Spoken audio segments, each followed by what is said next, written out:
Niner gang, lock in for this one because what's happening in Santa Clara does not feel like a normal offseason. This feels like a team that knows the window is wide open and also knows it cannot afford to waste another year. When you start hearing buzz about help in the secondary, a possible pass rush monster, offensive line planning, and even questions around the receiver room, there's only one way to read it. The 49ers are circling the pressure points because the pressure to win it all is very real. This is not a rebuild. This is not a long-term project. This is a contender staring straight at the trophy. So if you're riding with the faithful, hit that like button, subscribe, and let's talk, because this Niners conversation is heating up in a big way. And I want to start with something a lot of people may not even treat like a major headline. But to me, it says a lot about how the 49ers are thinking, not just about this season, but about the future of the franchise too. That's the possibility of targeting center Sam Hecht in the 2026 NFL Draft. And this is where it gets interesting. Because when people talk about San Francisco's offensive line, most of the conversation always flies to the flashy spots. Tackle, edge protection, the bigger names. But this feels different. If this read is correct, the Niners may be looking right at the heart of the line. And for a team with Super Bowl dreams, that is not some minor footnote. That is long game planning from a team in win-now mode. The hard facts are pretty clear. San Francisco holds the number 27 pick in the first round, probably won't touch the interior offensive line that early, and then suddenly has 4 picks in round 4. That changes the whole chessboard. Because when you've got that kind of draft ammo in that range, you've GDK freedom. Freedom to chase value, freedom to build depth, freedom to plan ahead before the problem explodes in your face. And that's where Sam Hecht from Kansas State starts making real sense. GDK, non-stop national hype. But he has traits Kyle Shanahan tends GDK love. Technique, intelligence, strong hand placement, good block recognition, the ability to move in space. He's not the flashy headline grabber. GDK in love with because he understands the game. And this is the part the faithful really needs to slow down and think about. Jake Brendel may not be GDK Brendel, but the data says he's been more solid than a lot of fans want to admit. The issue is not just performance. The issue is the clock. Brendel is going NGK 34 years old, and serious teams, championship teams, do not wait for the floor to collapse before they make a move. They build the bridge before they need it. That's how contenders stay contenders. That's why I actually like the logic here. If the Niners use one of those 4th-round picks on Hecht, it would not be the kind of move that wins the news cycle. It would be the kind of move that keeps the engine running for the next few years. And championship rosters are built like that too. It's not just about stars, it's about smart succession plans. It's about protecting Brock Purdy from the inside out.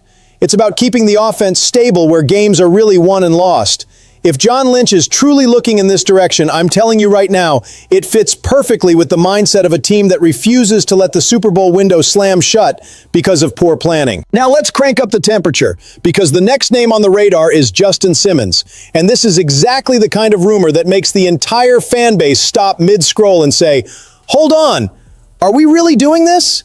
There is no official confirmation, and let's be clear about that from the jump. But when a player with this kind of resume starts getting connected to San Francisco, we are not talking about random smoke drifting in the wind. We are talking about a fit that makes a little too much sense. And when something starts making too much sense around a team like the 49ers, people pay attention. The core issue is simple. There's still a feeling that the Niners may not be fully settled at safety. And when you're talking about a roster built to win right now, any soft spot in the back end of the defense becomes a flashing warning light. This is not a team trying to figure out who it is. This is not a staff trying to survive another year. This is a team entering 2026 knowing the expectations are sky high, knowing the NFC is still a war zone, and knowing one weak link can turn a deep playoff run into another brutal what if. That's why Justin Simmons feels dangerous in the best possible way. Leadership, instincts, vision, immediate impact. This would not be some low-level depth signing. This would be a statement. This would be San Francisco looking at the rest of the league and saying, we found a vulnerable spot and we're fixing it like a heavyweight. And that lines up perfectly with how contenders are supposed to move. Teams with championship blood do not wait for January to expose their weakness. They patch the crack before the storm hits. And there's another layer here that makes this even more interesting. At their best, the 49ers have built their defense around speed, violence, discipline, and football IQ. Simmons fits that identity like a glove.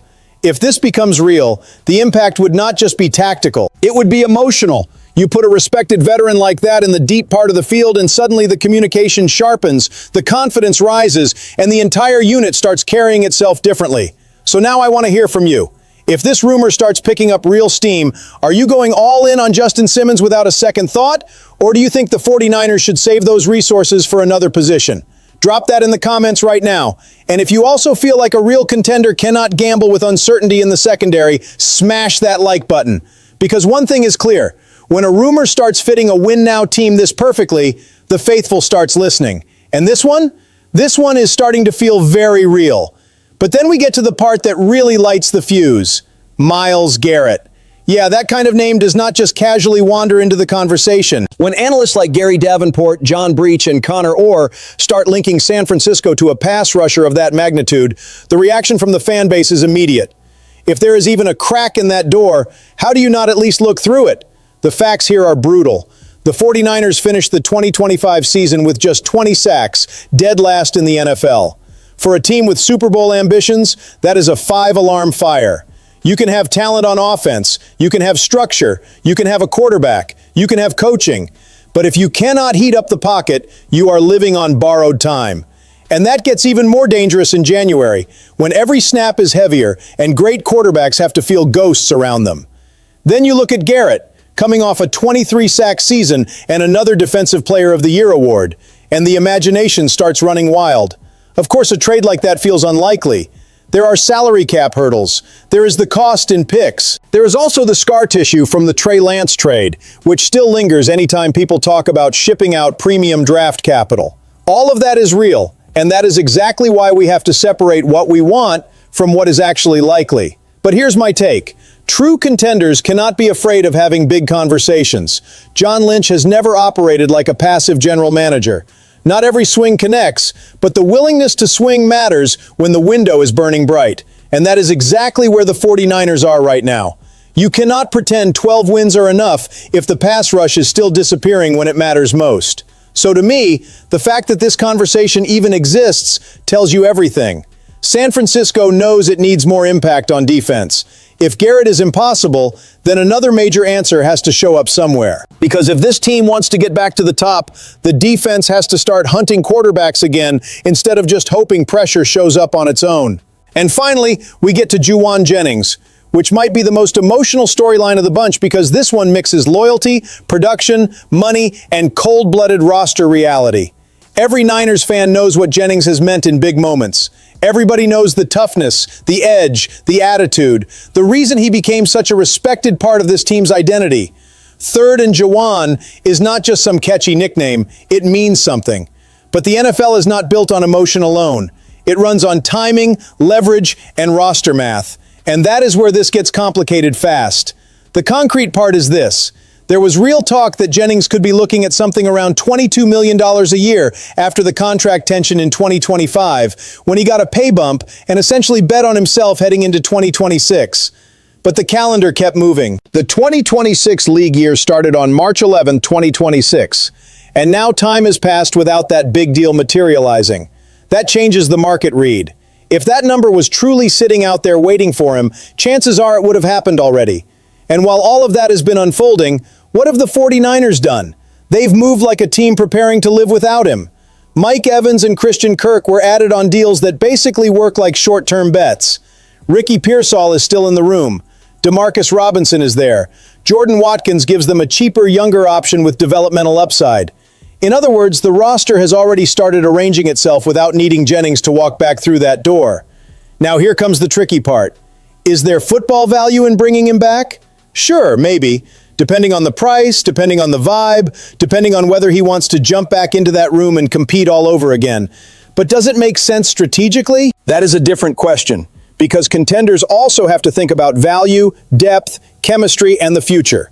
If you bring Jennings back on the wrong number, with the wrong energy, or in a way that slows down cheaper players you're trying to develop, then a feel-good reunion can turn into a roster headache in a hurry.